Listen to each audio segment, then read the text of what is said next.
जय श्री राम, भारत माता की वंदे वंदे हर हर। नमस्कार मंडळी, मी आकाश शिवले स्वागत करतो तुमचं प्रयागराजमध्ये म्हणजेच महाकुंभ मेळ्याला। आता आपण चाललोय महाकुंभ मेळ्याला। आम्ही ऑटो बघत होतो पण ऑटो भेटली नाही, मग घोडागाडीने आलो आणि घोडागाडीने आलो तर एक फायदा झाला। ऑटो जर घेतले असते तर 2 किलोमीटर 3 किलोमीटर पै जावं लागलं असतं। घोडागाडी आता डायरेक्ट कुंभमेळ्यापर्यंत जाईल। हे तर खूप छान आहे इथे, पण आमचे तोंड सुटलेले, आम्ही ट्रेनने आलो आणि 1200-1300 किलोमीटर आल्यानंतर काय अवस्था होऊ शकते तुम्ही बघू शकता। एकदम जाम झालोय, पूर्णपणे जाम।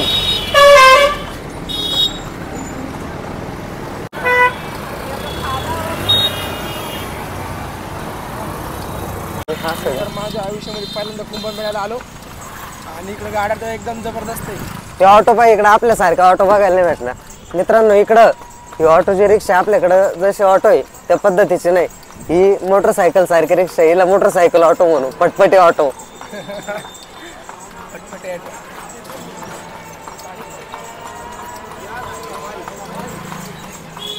आयुष्यात पहिल्यांदाच घोडागाडीवर बसलो, मजा येऊ राहिली। टन्नुक टन्नुक टापडाक टापडाक चालली मस्त घोडागाडी, याच्या आधी कधी बसेल नाही। ते योग पण आले आता, संतोष पण टन्नुक टन्नुक ओढव राहिला, मजा येते का? आयुष्यात पहिल्यांदा हा पाहायला भेटल उत्सव, याच्यानंतर कधीच नाही। न मागल्या पिढीला ना पुढल्या पिढीला आपण नशिबाने आपल्याला कुंभमेळा पाहायला भेटला। आता घोडागाडीवरून उतरलो, आता इकडे सरळ प्रयागराज आणि तिकडे गंगेचा संगम आहे, गंगा यमुनाचा। तर आपण आता तिकडे जाणार आहे आणि तिथे गेलो पुढे बघू। चल संतोष, आम्ही 2 जण आहे, 3 जण, आमचा कॅमेरामॅन तो खायला। आता घोडागाडीतून उतरलो, भारी वाटलं। आता मस्त इकडे एक चहा मारू कडक, चहा पिऊन घ्यायचं मग पुढे जायचं का? चहा पिऊ आणि मग पुढे जाऊ। मग आंघोळ पांघोळ पो बैशिड खुर्चीवर चहा द्या 2-3। बरं झालं घेतला, मला अर्धा दे।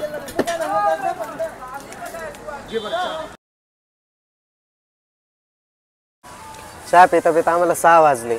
आता इथून पुढे जायचं, रूम बघायची, रूम घ्यायची आणि मग संगमाकडे जायचं, संध्याकाळी राऊंड मारायला। ते पण शूट पुढे दाखवतो मी, तर चला पुढं।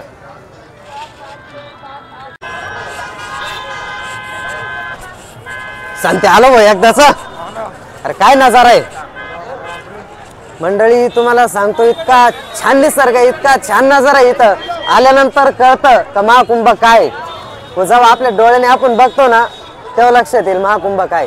खरंच अप्रतिम आहे, खूप प्रचंड आहे, खूप मोठा आहे। आता आत्ताशी आम्ही इथं आलो, आता इकडून पुढे जाणार आहे, तर चला मग चल। मंडळी खूप गर्दी इथं, खूप लांबून लांबून लोक आलेले, विदेशातून खूप लोक आलेले। पाठीमागं काहीतरी कार्यक्रम चालू आहे आणि इकडे गंगेचं तूड आणि ती कमान तिकडं, खूप छान वातावरण आहे। पोलीस संरक्षण भरपूर आहे, काहीच अडचण नाही। जय श्री राम, जय श्री राम, भारत माता की वंदे वंदे हर हर। चंद्र से ज्योत तुम्हारी जल निर्मल आता, जल निर्मल आता, शरण पड़े जो तेरी, शरण पड़े जो तेरी, सोनर तर जाता। ओम जय गंगे माता।